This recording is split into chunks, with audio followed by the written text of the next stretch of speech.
السلام علیکم۔ مسلک اعلیٰ حضرت کے بارے میں آپ نے بہت کچھ سنا۔ میں آپ کے سامنے ایک ایسے انسان کو پیش کر رہا ہوں جن کو 32 سال ہو گئے ہیں دارالعلوم دیوبند سے فارغ ہوئے، اور آج ان سے رضوی کی اس تقریب میں وہ اپنی دیوبندیت اور وہابیت سے توبہ کر رہے ہیں۔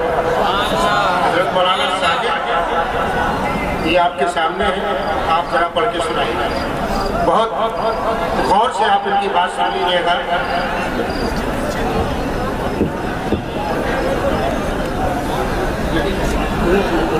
بسم تعالی و رسولی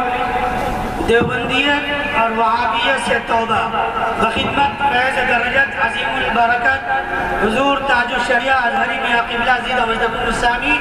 اور عرص اعلیٰ حضرت علیہ الرحمہ و رضوان میں تشریف لائے ہوئے ملک اور بیرون ملک کے جملہ مہمانان کرام زید احترامکم، السلام علیکم ورحمۃ اللہ وبرکاتہ۔ میں بلا تکلف و تصنع و بلا تملک عرض کرتا ہوں کہ مسلسل 32 سالوں کے غور فکر کے بعد اللہ تعالیٰ شانہ کی توفیق سے حضور اکرم صلی اللہ تعالیٰ علیہ وآلہ وسلم فداء ابی و امی کے صدقہ طفیل میں راقم خادم محمد ساجد فاطمی رائے بریلوی مکمل ہوش و حواس میں اعلان و اقرار کرتا ہوں کہ سرکار اعلیٰ حضرت فاضل بریلوی علیہ الرحمہ و رضوان نے مرزا غلام احمد قادیانی علیہ العنہ کے ساتھ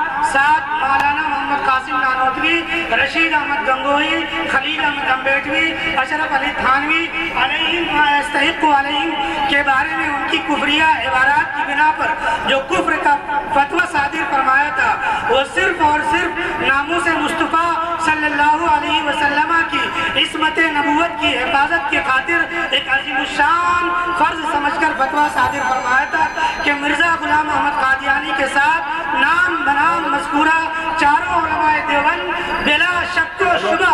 دائرہ اسلام سے خارج ہیں، بلکہ من شک فی کفرہم و عذابہم فقد کفر کے مطابق جو شخص بھی مذکورہ لوگوں کے کفر و عذاب میں